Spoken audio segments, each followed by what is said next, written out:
Hello and welcome to this latest Society for the Environment webinar, Solutions to Plastic Pollution. My name is Phil. I am the Engagement Manager here at the Society for the Environment. Before we go any further, I do have a couple of housekeeping notes. The main thing you need to know is that you can direct questions to our speakers today via the Q&A option on your toolbar at any time throughout the webinar. We're going to run through those questions once we've heard from both of our speakers today, but you can ask those questions at any point throughout the webinar and we'll come back to them. The webinar is being recorded and will be available in the coming days via our website and our YouTube channel. And if you have opted in to receive emails from us when you registered, you will receive an email with the recording link to make it nice and easy for you.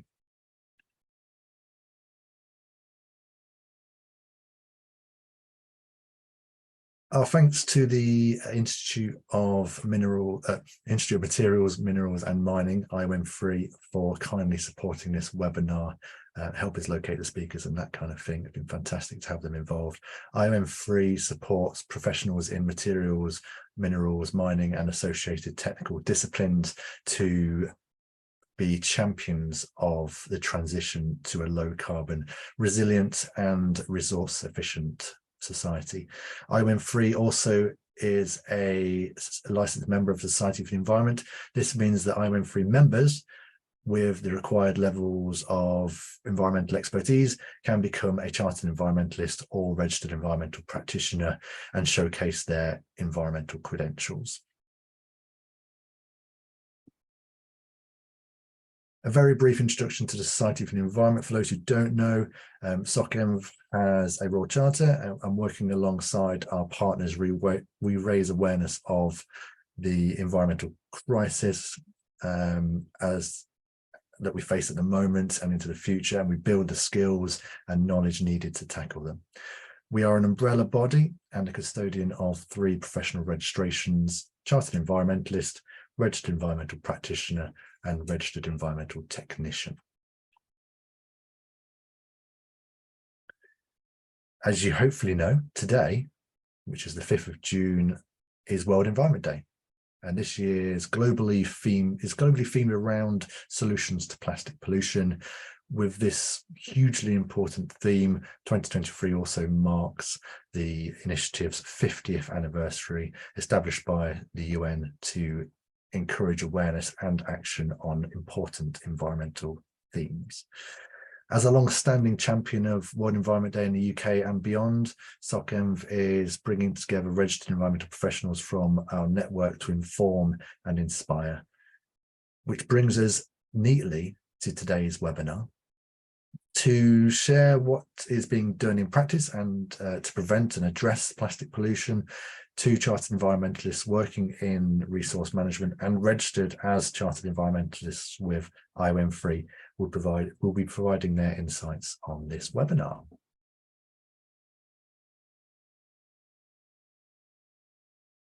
So I'm delighted to introduce our first speaker today. It's Helene Roberts, CEO at Robinson PLC.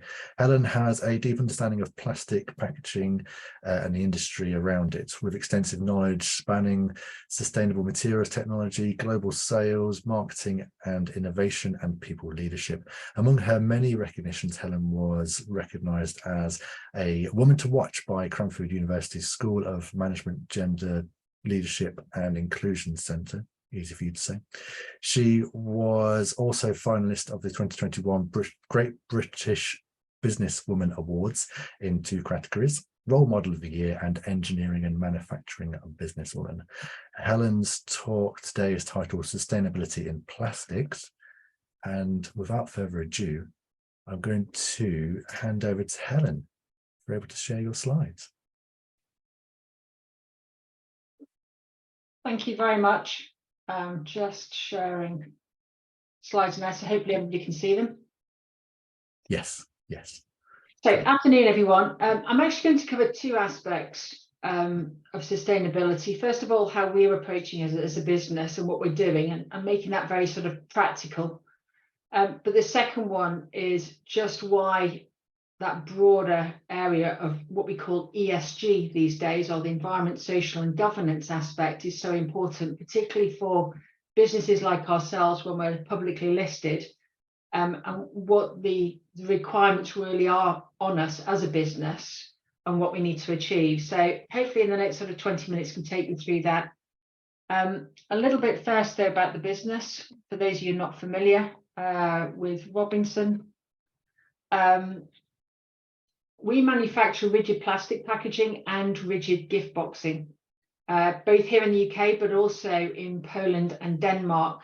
And we turn over around about £50 million every year, so relatively small, and employ 400 people. So we work with brands such as Unilever, Procter & Gamble, Reckitt Benckiser, and we make bottles and closures on the plastic side. And on the rigid box side, we have a small manufacturing site in Chesterfield, where we work with people like Neon, Holdsworth and L'Artisan du Chocolat, predominantly for the UK market and the gifting, premium gifting market. So the markets in which our packaging is found, predominantly in food and drink, home care, personal care, and beauty, and then with particular emphasis on the sort of luxury gifts in our rigid box portfolio. But I guess the first part as a business is we have a broad church of stakeholders who we have to satisfy from an environmental or sustainability perspective, and each have their own sets of requirements when it comes to sustainability or the broader ESG questions. So that already brings in a number of considerations that we have to make when we're looking at how important sustainability is to our business. And that kind of leads to a broad set of drivers. And I'm not going to talk through all of these in detail, but I wanted to show you the sort of the level and the impact of some of these considerations when it comes to how we design our products for the marketplace. And I think just how important the environmental and social aspects of running a business have become of late. When it comes to ESG though, we are a publicly listed company. We're on the AIM, which is designed for smaller businesses. So increasingly we need to report on our ESG performance in line with our financial performances and ensure that we have real efficacy of data. So once we establish what our strategy was, then it's about how we gather the information, the baseline information of our business effectively and accurately. And then the framework that you put in place in order to be able to report on that in a like-for-like basis, so that when people are comparing our performance to other businesses, like businesses, then they can do so in the most sort of transparent ways. But it also allows us to communicate properly and clearly to all of our stakeholders, those stakeholders I've already mentioned in terms of customers, our people that we employ, the investors in our business, and also how that flexes, because the legislation, the requirements for us to report and how we report is changing on an ongoing basis and getting more requirements as time goes on. So that just gives you a bit of the background in terms of how we, what we have to achieve in terms of a business, but it's also important then to understand what our actual strategy is. And 3 years ago, we set out to have a sustainability agenda that was absolutely fundamental part of the overall business strategy. It wasn't something that was just an add-on, it was genuinely something that underpinned our business. And we developed this with many of those stakeholders and listening to what our people wanted, our customers wanted, what our shareholders wanted. But then in a way that we could communicate so that it was simple, but it was also relevant to people. So not just the action we're taking, but how relevant it is in terms of how we're communicating. And that kind of brought us to what is our sustainability journey, which is in 5 main sections, as you can see on the wheel here. If I start with people in the turquoise colour, but also our operations, our products that we place on the market, and the communities in which we operate are the 4 sort of like real sort of linchpin pillars that we operate. But there's also the 5th element of what we call transformation, and this is where we transform how we can do business going forwards. For each one of these areas, we have a clear set of goals and targets and timelines that we are working towards, and in some cases achieving, some cases It's taken longer to get there, which I'll talk through. And they're all aligned to the UN SDGs, and we use that as the framework. And we operate within 9 of those UN goals in terms of how we operate. So if I just talk you through some of the examples in terms of how that comes together and takes it from something that's quite conceptual here to something that's a bit more practical and easier to understand. If you take, and I know we're focusing very much on plastics today, but if you take the rigid box business that we have, these boxes are designed for reuse ultimately. You know, they're not boxes that you use once and then simply throw away. But every element of that design ensures that it's 100% recyclable, widely recyclable. We've even designed areas like magnets that have been traditionally used to close the box more effectively. When those are no longer needed. And in turn, we've also made it from 100% recycled material. And that's to help create that end market and drive that circularity around the material. In addition to that, we felt that FSC accreditation, or the Forest Stewardship Council certification, was also very important. And certainly talking to our customers, that was the case from their perspective.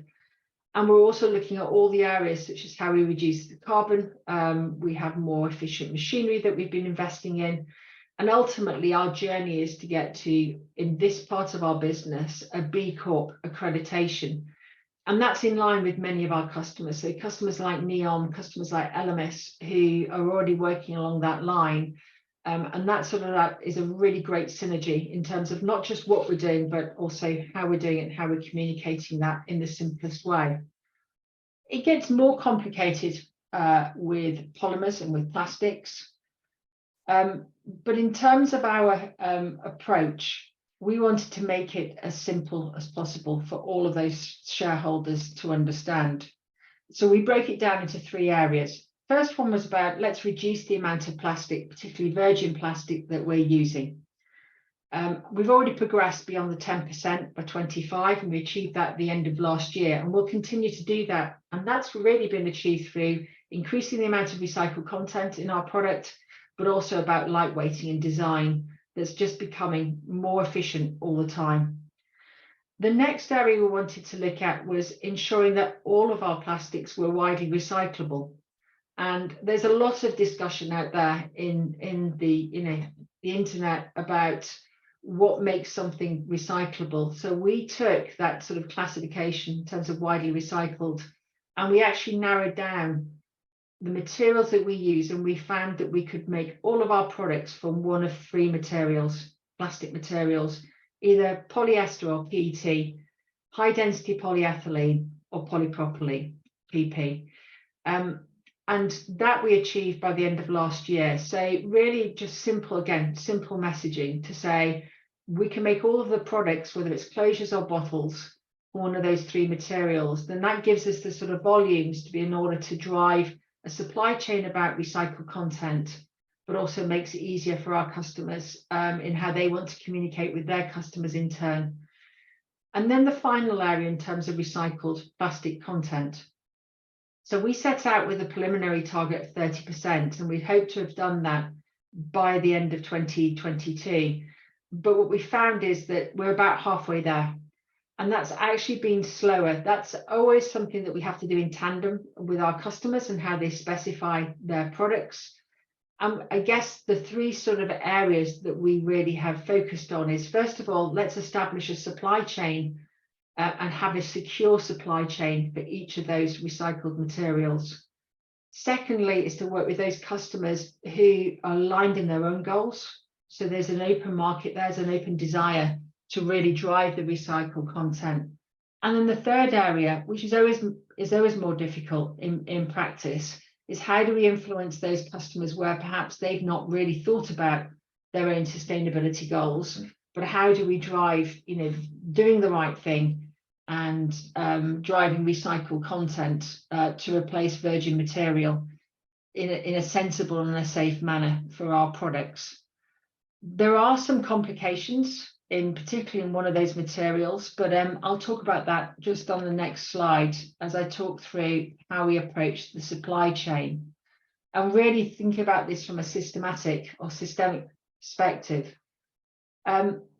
supply chain is incredibly important, especially you see the volatility of the markets, of the availability of materials, particularly for PET, has been volatile over the last 10 years, even though it's a fairly mature market for or supply of recycled materials. In terms of polyethylene or PE, what we found was there was much more limited. There was some really good practice, for example, in milk bottles in the UK of recycling polyethylene, but outside of that really hadn't reached any sort of critical mass. So this was a really interesting story that we got involved in through our Danish business. And in Denmark, traditionally up to about 2 years ago, all plastics waste pretty much went to incineration. There may have been some exports, none of it going to landfill, but pretty much going to incineration. And all recycled materials that were used within the marketplace by people like ourselves had to be imported from neighbouring countries. And that just felt, a real opportunity. And we worked in collaboration with a number of our customers like NOPA, a company called AVL, which is a very big processor in Denmark, and clubbed together and collaborated to create this absolute circular loop for the Danish nation, and taking more and more of that plastic material and putting it back into products such as ours. And that's something that we've done very successfully. In fact, 51% of our materials that are used in Denmark now are actually made from recycled materials as opposed to virgin. And that's literally happened over the last 2.5 years. So great story. In terms of rPET, as I've mentioned already, it's a fairly mature frame. In terms of rPET, we still will need more, albeit supply is outstripping demand at the moment, and we can see that in terms of the current market conditions. But actually, by and large, still having a secure supply. And what we did in Denmark was to actually drive that beyond the PE, and we've applied the same principle of avoidance of incineration in the country of polyester and allowing it to go back into making more mechanically recycled materials and back into products such as ours. So again, just working very much in collaboration, because this is something that we're too small, and we're not going to be able to solve this on our own. It's been very important to establish those partnerships. Then the final area around polypropylene, when it comes to non-food applications, that's fairly straightforward. Polypropylene is very straightforward in terms of its recyclability. When it comes to food, though, there are areas in which that's been difficult, and probably from a food standards perspective, rather than being able to make the material and get supply of the material. So we've been working as part of a big collaboration based out in the UK called the Next Loop, which I'll talk in a little bit more detail now on the next slide. You can see the types of businesses. So some of our, a lot of people within our sector, within our supply base that are involved, but also in our customer base. Many brands who felt this is incredibly important to be part of this collaboration and drive a solution so that you can achieve recycled materials safely in polypropylene packaging. And I think that's initial trials to date have been very successful across the board, not just with ourselves, but some of the other converters that are part of that collaboration. And I would expect in the next 12 to 18 months, potentially, that we'll see launches of that type of packaging into the marketplace. Though that does depend on, has to go through a very rigorous approval process through the European Food Standards Agency to ensure that it's legal and it meets all European and UK requirements. So really interesting. But that's one solution for recycled PP. We're also working with another partner within Europe. Again, same process in terms of very successful. This is more geared around transparent polypropylene, of which there is much for things like soup pots, pasta sauce pots that we make, and injection mold. And again, we're looking for anything up to about 100% recycled content, but of course it has to go through legislation processes as well as the sort of technical process to ensure it's a valid approach and a valid material. So all of these areas, I guess, in answer to the original point around plastics pollution, is these materials do have a value. And the more we can actually reuse them back into that circular economy, the less likely they are to be wasted, or there's even more reason not to waste these materials and for them to get lost into the environment.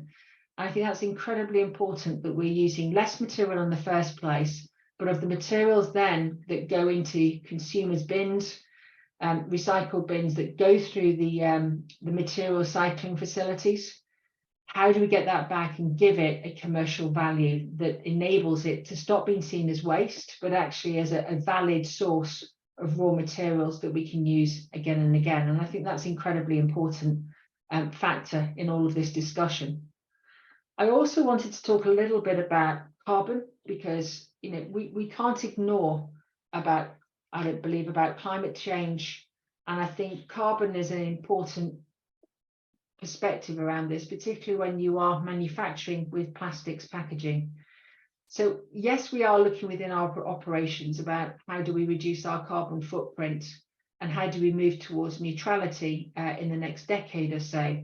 But first of all, I just wanted to highlight about just how carbon efficient plastic packaging can be in the broader perspective, in the right application.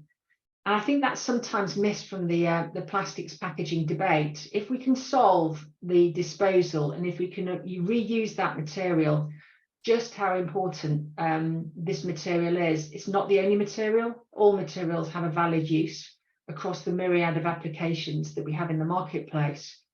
But there is a lot of information, such as on the BPF website and other sources, that have just shown some real progress, whether it's about lightweighting and reduction in material being used in plastics, about how much energy reduction has been seen during manufacture of plastics, and also about the increase in the recycling rates. And of course, there's lots more to do, but I think there has been some real effort and some real progress being made in this area. What are we doing as a business in terms of carbon efficiency, though, is really focusing on the efficiencies of our manufacturing and equipment, not just the main moulding machines that we use, but also ancillary equipment. Areas like air compressors and chillers are incredibly energy intensive. So using those much more effectively and looking at the technologies out there, such as hybrid technologies, has been an important part of our development over the last 3 or 4 years. We also generate a lot of superfluous heat when we're heating plastics and moulding plastics. So my question is always, why don't we use that heat and transfer to other areas of the site, whether it's to offices or other parts, and then that avoids us having to purchase or buy additional gas central heating sources of heating. And we've almost set up a centre of excellence. We have a newly regenerated site just outside of Mansfield, where we're testing a lot of this technology, and we've actually tested a lot of it in Denmark as well, and used that really successfully, where we've reduced the amount of energy that we're actually purchasing and using on site as a result. And I think then the final area for us to look at for the more sort of medium to long term is about, where do we look at self-generation versus how we procure our energy. We are a significant energy user and an intensive part of the industry. So from that perspective, it makes absolute sense to look at the balance to how we source our energy and whether we actually start self-generating within the business. So just in summary of what we've really achieved and where we're at, I think through collaboration, our circular approach to materials, both for the rigid boxes and for the 3 types of plastics that we use, we've made some real progress. And we've made some great progress in terms of how much reduction we've achieved on materials. But of course, there is always further work to be done. That's never going to end, that work. How do we make our operations as energy efficient as possible? Well, all of our sites are zero waste to landfill across Europe, and I think that's been an important accolade that we've achieved last year. and really now about focusing on energy utilisation, which we've done. We've invested over £5 million in new equipment over the last few years that's really driven a much more efficient approach to how we mould and make our products and how we chill and use ancillary equipment. The other area in terms of, because sustainability isn't just about the environmental side, but it's also about the social side. You know, we've done a huge amount of work about training and development, about broadening diversity. We are neutral gender pay as a business, how we recruit, and we've worked really closely with the UK Armed Forces, you know, which is a fantastic opportunity to recruit, whether it's logistics skills, engineering skills, and to give our armed forces veterans, you know, a place or a role beyond their career in the armed forces. So areas and those types of projects have been really important to us, as well as an extension of our people in the business, the communities in which we operate. At the end of the day, most of the people in our businesses actually walk or cycle to work. So they live in the immediate environment. So it's important that we work and support those communities. And that's really ground up. Lots and lots of great examples of where our people are just doing things in tandem with their local communities to support them. Even last weekend, I know 23 volunteers in Poland running 5K. To raise money for disabled children. That's the sort of area in which I'm really proud that the people just take it upon themselves. That's not something that's kind of forced upon them, but we give them all the support that we can. And that kind of gives you a summary of where we're at, how we've approached sustainability in our business, how we make it quite practical and relevant to people, whomever we're talking to across our stakeholders. But certainly in terms of how you make real progress to ensure that plastics doesn't have to be the pollution that we talk about, and actually can be a very useful material that we can use in society. Brilliant. Thank you very much for that. Very, very insightful talk. And I made quite a few notes during that, I must admit. The level of considerations involved in the world of kind of plastic production is clearly huge, as Helen has outlined, and a big job to tackle, with especially with such a spotlight on plastics over recent years. And I think it's fair to say that the general public in particular are unlikely to know what goes into a plastic bottle, and I guess that's part of the challenge, the communication of what plastic is and how it's made, used and disposed of and reused and so on. And I think it was really useful as well to hear about the business challenges that you have spoken about in terms of the inclusion and community engagement work and that kind of thing. And that's something for all business to learn from. So it's good to hear, you know, you're not just producing plastics, you are a business, and there are huge amounts of considerations involved in that. So thank you very much again. A reminder for those who want to ask questions to Helen, if you put them in the Q&A section of the toolbar, just click on Q&A and you'll be able to type it in there. And we're going to go through those questions after we've heard from our second speaker, whose details are on your screen now. So I'm very pleased to introduce Iain Ferguson, who's an environmental consultant.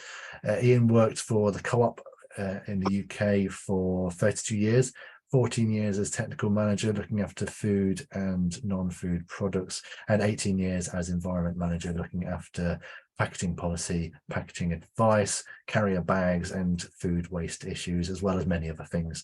He also chaired the wrap packaging rationalisation working group, also very easy to say. In 2022, so last year, he was awarded the Frank Bain Packaging Award for outstanding contribution to the packaging community on a global basis. So Iain's talk today, designing consumer goods to protect soil and watercourses, will explore ways of reducing the impacts of plastic on the environment when incorrectly disposed of. So Iain, are you there? And can I hand over to you?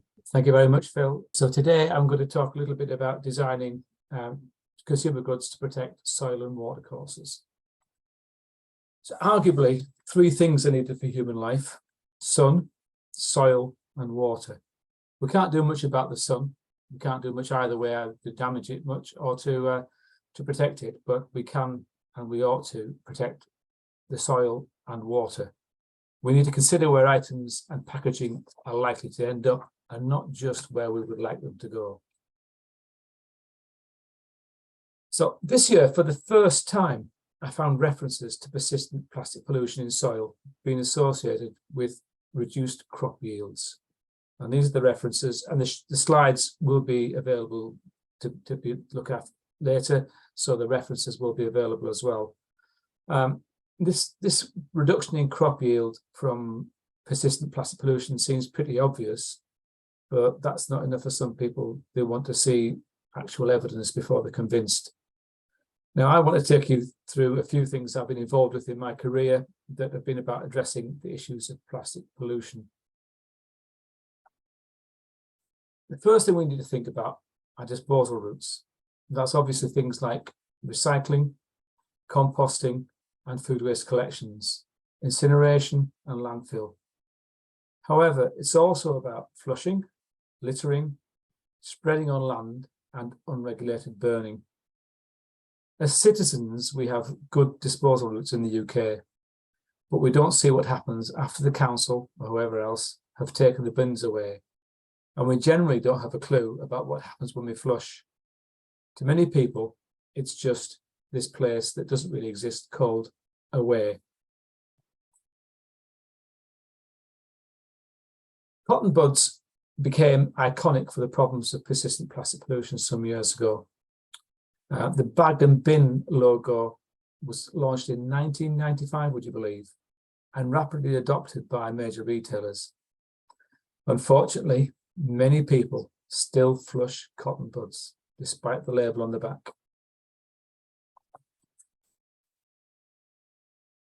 This schematic is taken from the FIDRA website, and it shows the disposal through flushing.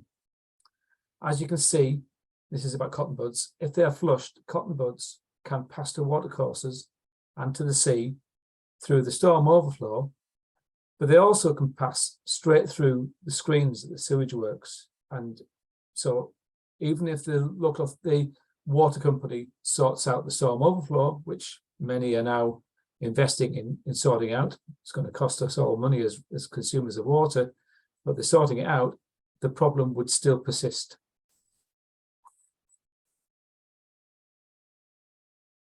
In 2005, I visited a wastewater treatment plant run by Yorkshire Water.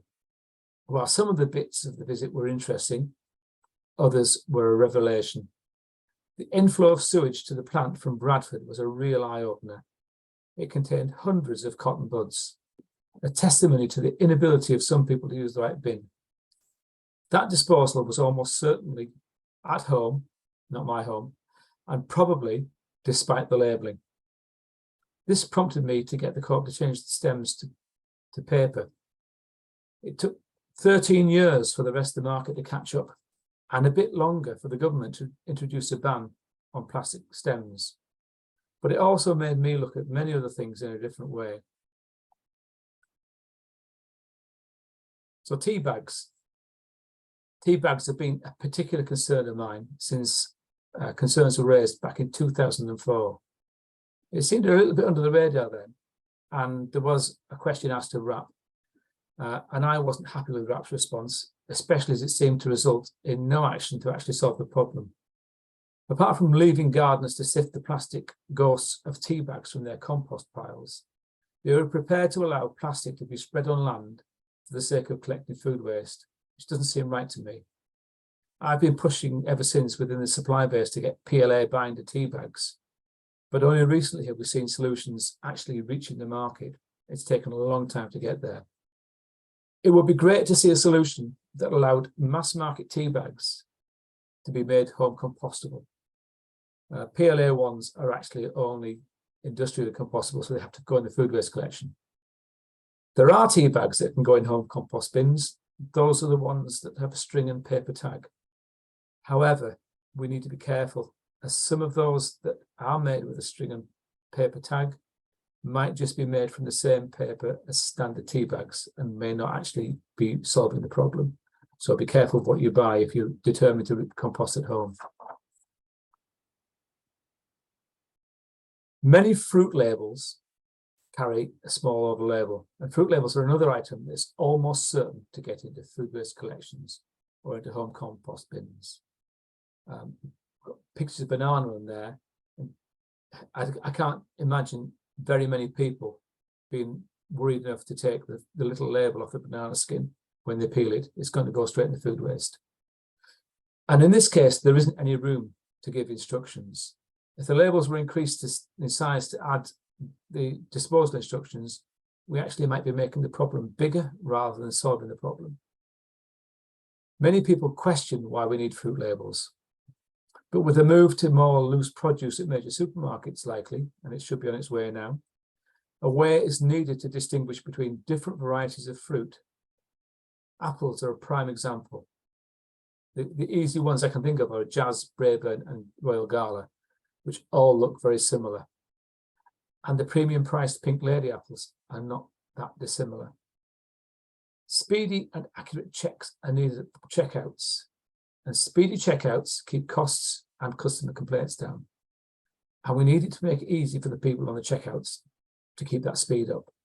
And that means labels on some items will still be required.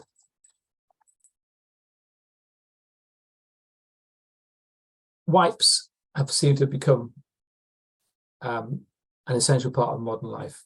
They seem to be available for every purpose these days.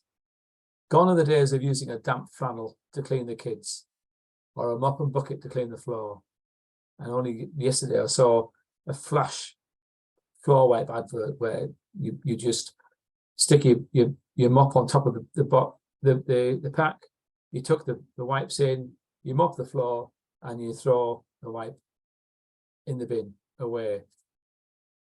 Unfortunately, the rise in use hasn't gone hand in hand with good disposal. Again, labelling doesn't seem to get enough cut through with people. And anecdotally, men are the worst culprits for flushing wipes. Making wipes biodegradable may make the problem less acute, but it's not absolutely certain.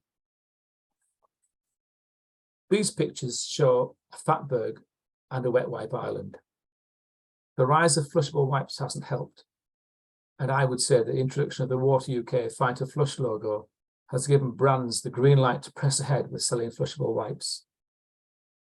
It would be very interesting to know what percentage of the wipes in fatbergs and wet wipe islands would actually pass the Fight to Flush test, and therefore it would give us the information to know whether Fight to Flush is actually solving the problem or just exacerbating the problem.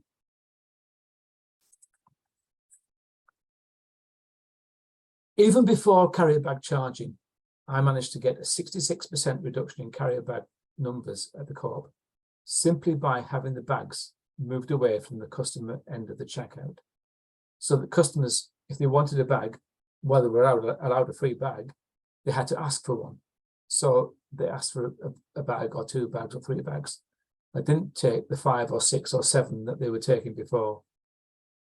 And carrier bags are a complex problem.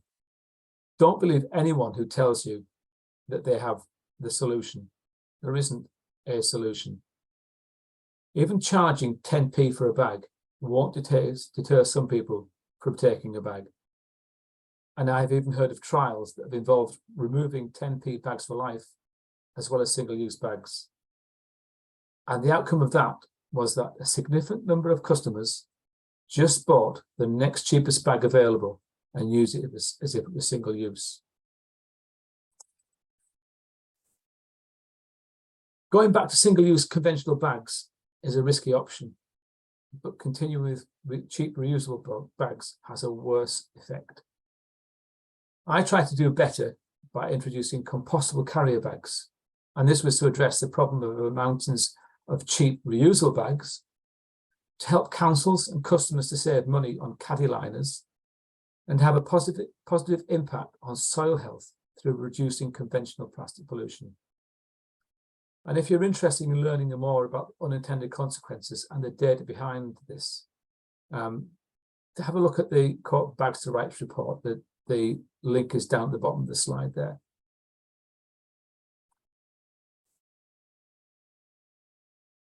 So if compostable carrier bags can be used for food waste collections, why not loose produce bags? The labelling would need to be right, of course. Imagine buying fish from the fishmonger and getting a compostable bag. all your trimmings, bones and skin go straight in the bag and straight in the food waste bin outside. No smells in the kitchen, no nasty mouldering bin for food waste, it goes straight outside. And then sweet wrappers, they're too small to be recycled if they're made of plastic, and they're extremely likely to be littered. Making them from a readily compostable material, not just a compostable material, but readily compostable, like cellulose, and telling people that they should go in the food waste or compost bin seems like a no-brainer. But you could make them from dispersion coated paper instead, if it's the right application, and that could be recyclable and still be less of a problem, no problem at all, but less of a problem if it's littered. And if we think about it, when I was growing up, all twist wraps for sweet wraps, for sweets, used to be made from cellulose, not from polypropylene. Now, also tampons. If we can't get men to put wipes in the right bin, why should we expect women to always put tampon wrappers in the right bin? Making the materials easy to recycle makes them easier to get them in the right bin. So at least with paper and card, littering will cause fewer problems. And there's a great publication here that referenced about when compostables should be considered and when they shouldn't as well, which is the other side of the coin. It's called A Compostable Conundrum, and it's a great publication to have a look at. Thank you. And that's the end at last. Brilliant. Thank you very much for that, Iain. It's fair to say your presentation, it's full of minefields, I feel. Not in terms of the presentation, but the complexities of making sure everyone's doing the right thing. Essentially, it's there's a lot of things involved and people to think about.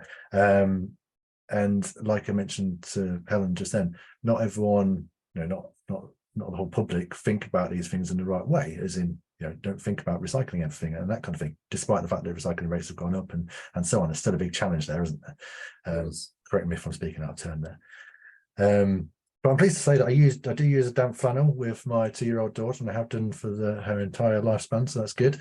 So I'm pretty pleased that came up.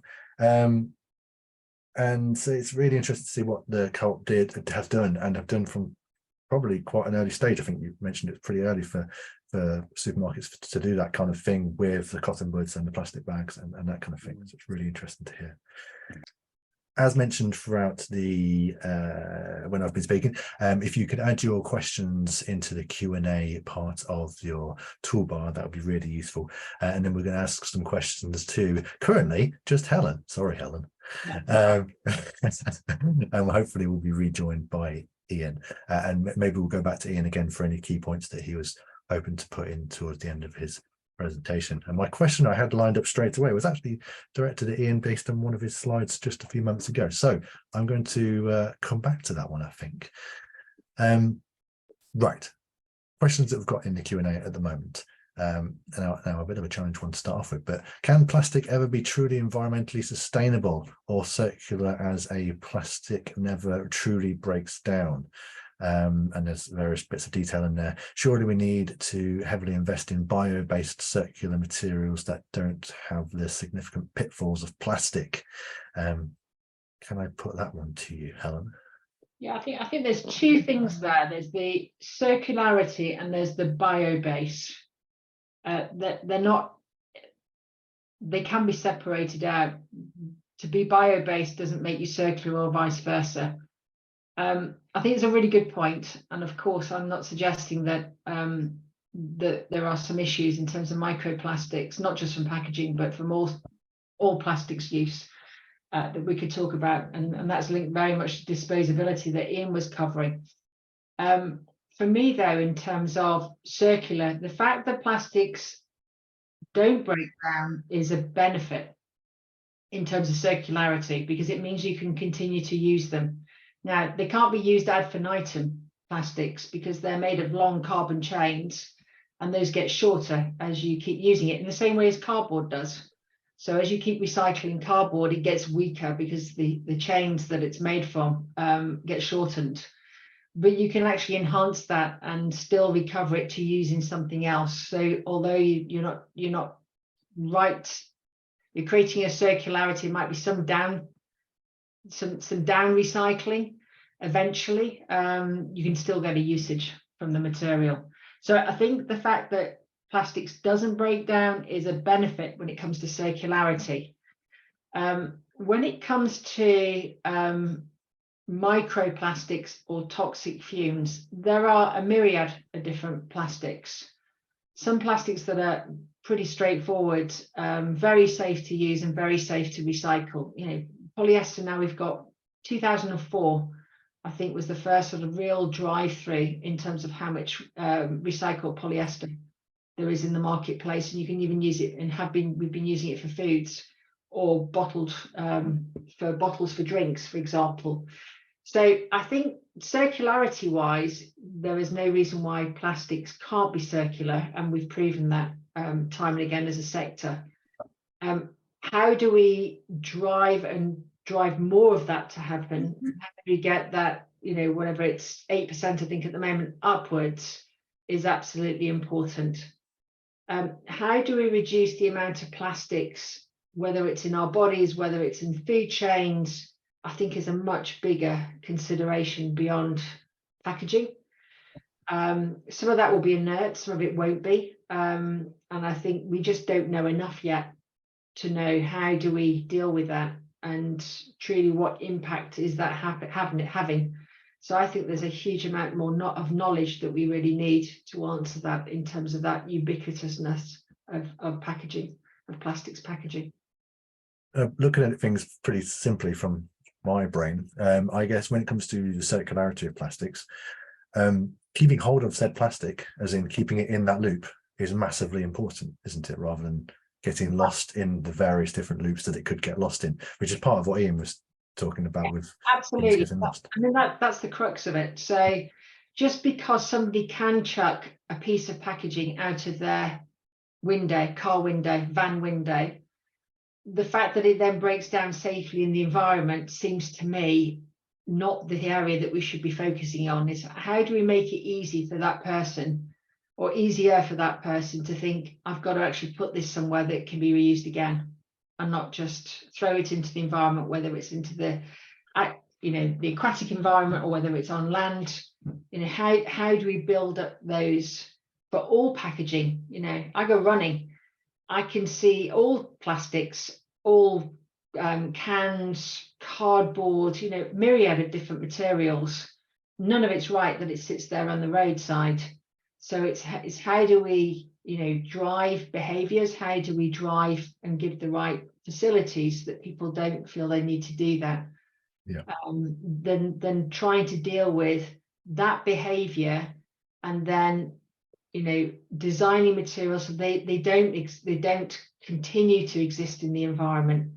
Because I think the other point is, if something doesn't exist beyond, then it really is single use, which it doesn't need to be. It can be used again and again, no matter what material. And that's why I'm not talking specifically about packaging at the moment, plastics packaging at the moment. Yeah. Bill, I'm back. Yes, just about to say that. Hi, Iain. Welcome back. You dropped out there, did you? I did. Computer crashed, unfortunately. So I had to, happily, it's a solid state drive, so it restarts very quickly, but it's still not a lot of fun. And just to follow up on what Helen was saying, people talk a lot about LCAs, about these things, and LCAs are really, really important, but no LCA ever takes into account the likelihood of somebody who's having to pick litter up on the motorway being knocked down. And littering is a major problem, and it's, you know, it's an illegal activity. We should not be condoning it anyway. And I'm afraid that some of the additive manufacturers are in effect condoning littering. Yeah, quite right. And when I've had conversations fairly recently with professionals who say that pretty much everyone cares about plastic pollution, and I think, well, given the amount of plastic pollution I see littered all over the roads, I don't think they do. So we're going to carry on with some more questions, that's okay. The one at the top of my screen is directed towards Helen. Has Robinson looked at bio-based plastics that can also be recycled, for example, PLA? PLA can be recycled. The problem is, if it gets into the recycling stream, can also contaminate the much bigger materials that are available. So in its own right, PLA is, you know, it's recyclable. the problem is when there's such small tonnages compared to other materials, it can act as a contaminant. So if it gets into the PET recycling stream, it can do some significant damage in terms of equipment, and in contamination. It does impact it quite significantly. I launched PLA in 2005 for produce punnet. I think it's a very valid material. I think where we've got to be careful of is if we introduce more and more complexity into materials, unless everything changes to that, you're creating more complexity in how you then deal with it downstream, and disposability becomes more expensive and more difficult. So in some ways, I'm of the view of let's simplify things, and that might be one of the materials that we as a society simplify too.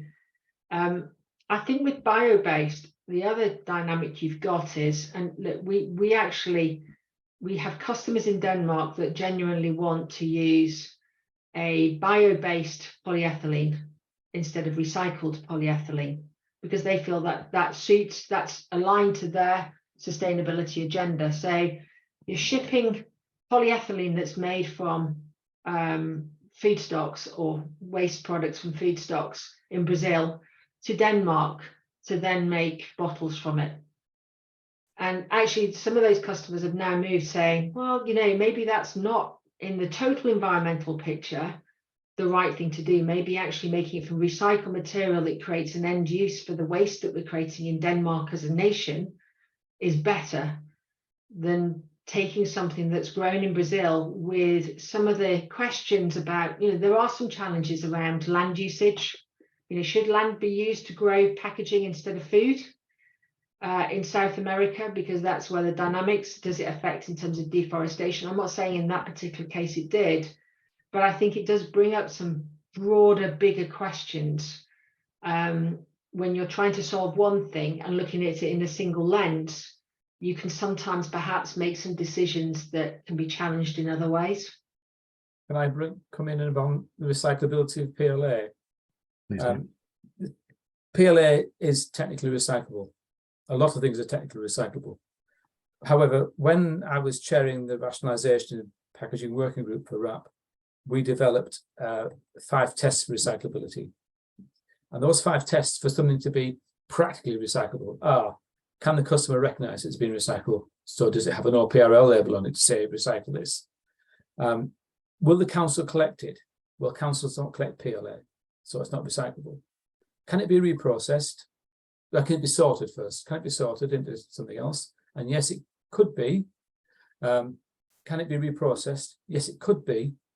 And is there an end market for it? Who knows? I don't know if there's any market for recycled PLA. There might be. But the stopper is that local authorities don't collect it. So currently, it's not recyclable, practically. And then the other thing that Helen was talking about was bio-PE coming from Brazil. I've been told that it doesn't impact on deforestation, but it might not directly. But do we know it doesn't impact on it as a secondary nature? Is the fact that it's being used for growing, the land's being used for growing sugar, push somebody else out, and then somebody else? We don't know these things well enough, so we need a lot more information. More research to be had. Interesting. I'm going to stick on the topic of recycling because we seem to be going down that route at the moment. And I think you've kind of just answered it to an extent with the PLA, suggesting that that's not even collected, let alone recycled, even though it is recyclable. But generally speaking, at the moment, is recycling infrastructure in place to be able to cope with the amount of plastics we currently have, let alone new variants of plastics and that kind of thing in the UK? No, it's a short answer. We don't have enough recycling capacity to deal with the amount of plastics that's being generated in the marketplace. You need about 10 times more.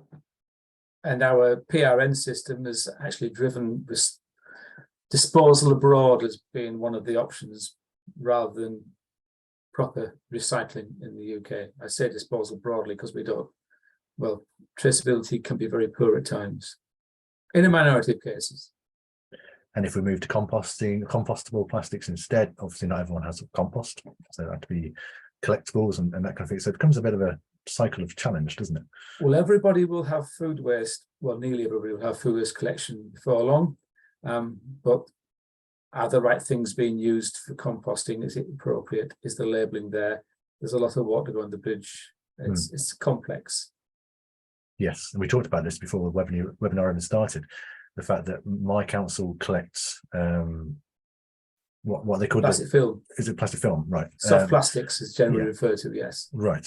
So it says on some of the packaging that I use that you can recycle it in big stores, or some councils don't recycle it. I can't remember what the terminology is, but mine does. So that's again, it's quite confusing, isn't it, between the different councils and what they do and don't collect. Yeah. Is that something that's being looked at the moment across councils as a universal thing?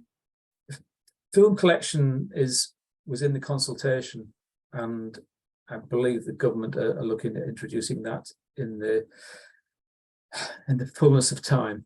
I think it's a few years beyond the other pieces of consistency of household waste collection.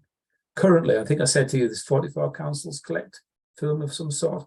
There's actually only 11 collect all sorts of film. So it's tiny. The only real route for collection is to go to one of the supermarkets to collect it. And happily, most people live within 10 minutes of a co-op, so they can recycle at every co-op. They can recycle at Sainsbury's, Tesco, Morrison's. There's a very, very large number of available routes, but it needs people to be bothered to do it. And if people are littering, how many of those people can be bothered to actually take the film from home? Well, if you look at the segmentation, and it hasn't changed in the last 10, 12 years, 11% of people will go out of their way to take the bag to the store, or to be that green crusader, to make an effort in how they live their lives. Then you have 25% of the UK population who will do it as long as it's convenient. So they're the people that are likely to put it into the right bin at home and try and do the right thing as long as it's convenient. And then the rest will not be engaged. So you're really looking at trying to drive 60% of the population into doing things that will make a significant change. So I think that comes on to one of the other questions. Do you think we can rely on people to not litter, or will deposit return schemes, or maybe even producer responsibility, and is that going to help the situation of recycling? But then again, if we do recycle it, we don't have the capacity to recycle it anyway. So that's tricky. Well, producer responsibility won't get people at home to recycle. No. DRS will have a chance, but the way DRS is being looked at the moment is only for beverage containers, and even then, not all of them. So it will have some effect on littering, but not a huge effect. But you could use a digital DRS system to recycle almost all packaging, and that would potentially have a much bigger impact on littering. But it won't recover everything, because some of the biggest things the largest number of things littered are cigarette butts. But cigarette smokers tend not to think, this is very broad generalization, that their cigarette end is litter. They think that they have to have a responsibility. No. We've had a comment on the question, the Q&A, saying all films and wrappers should be collected, the curbside collected by March 2027. Well, of course, Professor Margaret Bates is always across these things. Thank you, Margaret. There we go. Excellent. Right. So, what questions have we got here? I'm very aware of time. We have gone over time in terms of what we suggested was going to be an hour webinar. Are you happy to continue for a couple of more minutes with some questions? I've got another minute. Got another minute. Okay. Yeah. Okay, that's fine. I don't have a meter running, don't worry. Which question shall I go for? So a question for Helen, let's go for that. How much pressure do you see from specific stakeholders around ESG issues, and how this relates to your sustainability strategy and the way you are moving forward? I think ESG is becoming much more top of mind. So if I look at the sort of let's take my shareholders and investors. That would have been the last question, token question at the end of a roadshow discussion with investors. That's become much more part of the broader debate. So it's fundamental to our strategy. And maybe because we're a plastics packaging company as well, that's partly defensive as well as, you know, in terms of the risk that people see in investing in businesses. But it's also an opportunity. If I look at my employees, my people, they want to have the answers because they want to be proud of who they work for, and they don't want to be embarrassed. You know, working in the plastics packaging industry, one could say it's akin to, you know, armaments and, you know, tobacco. So, you know, our people want to have those answers that they can say at the pub or wherever when they're out with people, when they say who they work for. So yes, for them, it's become much more important, and we've had a lot more questions from our employees, but also from our customers. You know, very much that's a key part of many of our customer discussions, debates, and with the end retailers as well. So I'd say it's much more top of mind, and it used to be sort of a bit more superficial in the past. Sorry, I'm going to go, Phil, but That's really, fine. Thanks ever so much for the invite. See you, Helen. Thank you very much for being involved. Thank you. Thanks a lot. Bye. So, Ian, if it's okay, I think we're probably going to wrap things up from here because I know that. Can we do that last question from yeah. Siddhanta? Feel free. It's a balancing act, Siddhanta. If you sell more loose produce, you arguably, and this RAP's data suggests this is a very strong possibility, you will reduce food waste. So rather than have a plastic wrap and buying a multi-pack, a pre-pack with too much for a single household or a two-person household, you waste less by selling stuff loose. However, some things like cucumbers, you extend the shelf life so much, you reduce the waste so much by having a small piece of plastic on, then yes, it is worth doing it environmentally, because the impact of food waste is higher. Environmental impact of food waste is higher than the impact of the plastic that's around it. So just those who didn't see the question, that was, is it ever environmentally helpful to have plastic wrapped food to keep it from being wasted? Okay, brilliant. Thank you very much for that. And thank you, Ian, for your talk as well. I don't think I thanked you enough after the technical issue there. But thank you very much for that. It's really interesting to hear your thoughts and for the questions as well. So we're going to wrap things up at this stage, no pun intended. If you missed any of today's webinar, the recording will be made available via the Society for the Environment's website and YouTube channel, where you can, well, if you go to our YouTube channel, you can subscribe to gain notifications of new webinar recordings, and you can check out other CEnv content, which is pretty good. I'm quite biased, but it's pretty good. Now, hopefully you've been inspired by what you've heard today around plastic pollution and what you can do about it.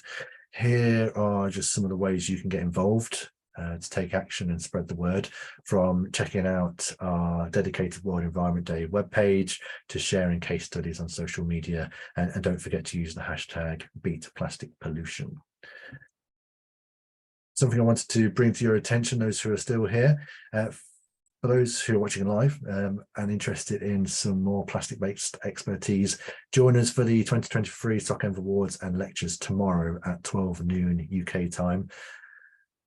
It's a free event, and with more plastic insights and also the grand announcement of the 2023 Environmental Professional of the Year and Registrant Newcomer of the Year.